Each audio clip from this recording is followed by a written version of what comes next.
வருமானத்திற்கு அதிகமாக சொத்து சேர்த்த வழக்கில் திமுக எம்பி ஆர் ராசா சிறப்பு நீதிமன்றத்தில் ஆஜராகியுள்ளார். அந்த காட்சிகளை பார்க்கலாம்.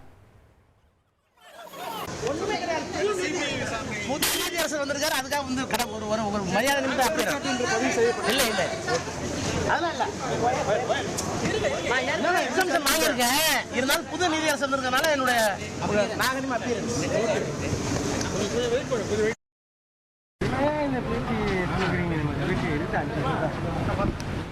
கூடுதல் விவரங்களை செய்தியாளர் சாலமன் வழங்கிட கேட்கலாம். சாலமன் வணக்கம், கள தகவல்களை சொல்லுங்க.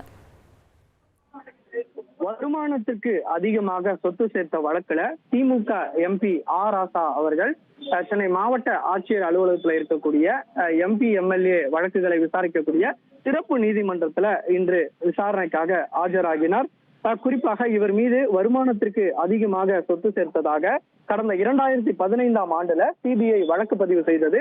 7 ஆண்டுகள் விசாரணைக்கு பின்னர் அவரது உறவினர் பரமேஸ்வர் குமார், ஆர் ராசா உள்ளிட்ட பல்வேறு நபர்கள் மீது சென்னை சிபிஐ சிறப்பு நீதிமன்றத்துல குற்றப்பத்திரிகையை சிபிஐ தாக்கல் செய்தது. இந்த வழக்கானது அதன் பின்பாக மாவட்ட ஆட்சியர் அலுவலகத்தில் இருக்கக்கூடிய சிறப்பு நீதிமன்றத்திற்கு மாற்றப்பட்டது. குறிப்பாக அதுல வருமானத்திற்கு அதிகமாக 579 விழுக்காடு அதிகமாக 5,53,00,000 ரூபாய் அளவிற்கு சொத்துக்களை குவித்ததாக ஆர் ராசா மீது குற்றப்பத்திரிகையில சிபிஐ தாக்கல் செய்தது.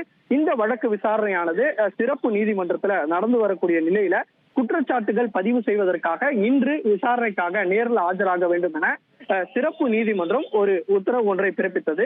அதன்படி இன்று காலை திமுக எம்பி ஆர் ராசா நேரில் ஆஜராகினார். குறிப்பாக இந்த வழக்குகளை விசாரிக்கக்கூடிய வெங்கட வரதன் என்ற நீதிபதி தான் அவரிடம் விசாரணை நடத்தினர். அப்போது குற்றச்சாட்டுகள் பதிவு செய்வதற்கு முன்னதாக அவர் தனது இந்த வழக்கிலிருந்து விடுவிக்க கோரி ஆர் ராசா தரப்புல ஒரு மனு ஒன்று தாக்கல் செய்யப்பட்டது.